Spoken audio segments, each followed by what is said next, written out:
يسعد مساكم أحبتي. اليوم بدي أعملكم تتبيلة الفطاير السبانخ إن شاء الله.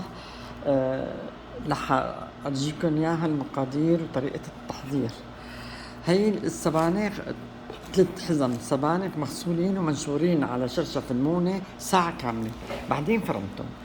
بنحط لها كزبرة خضراء وبصل، هي كزبرة خضراء وبصل وتوم كمان، حاطة معهم التوم كله مع بعضهم تحت هون.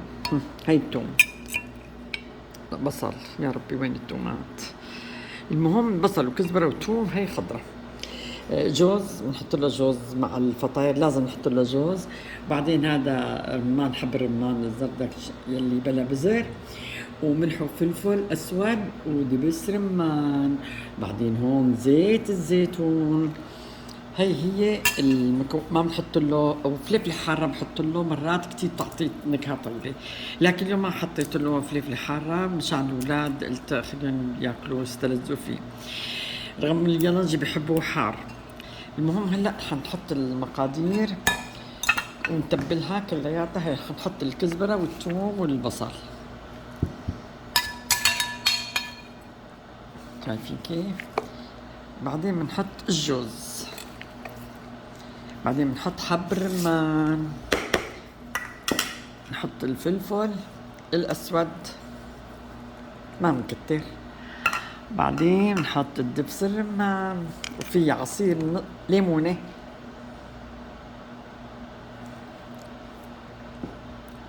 يعني تقريبا كاسة دبس رمان، عصير ليمونة وزيت زيتون. وبنحط زيت زيتون ونتبلها. هي مكونات حشوة السبانخ، شايفين كيف؟ ومنقلبها بقى. هلا ما بقى يطلع معها سوائل معنا وقت بدنا نلفها نحشيها. ليش؟ لأن السبانخ منشفتها منيح منيح. شايفين؟ هلا بقلبها.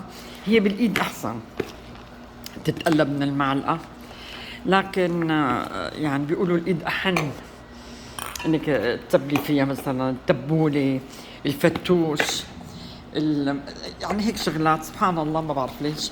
خاصة التبولة رهيبة رهيبة إذا تبلتيها بإيدك، أما بالمعلقة بالفعل غير، ما بتطلع لذيذة مثل الإيد. ما شاء الله ريحتها بتشهي. وهي تتبيلة حشوة السبانخ، شايفين؟ كتير لذيذة، يعني شكلها أنا بناكلها مرات سلطة، بنعملها سلطة بناكلها. فهي حشوة السبانخ، فطاير السبانخ. إلى اللقاء يا أصدقاء.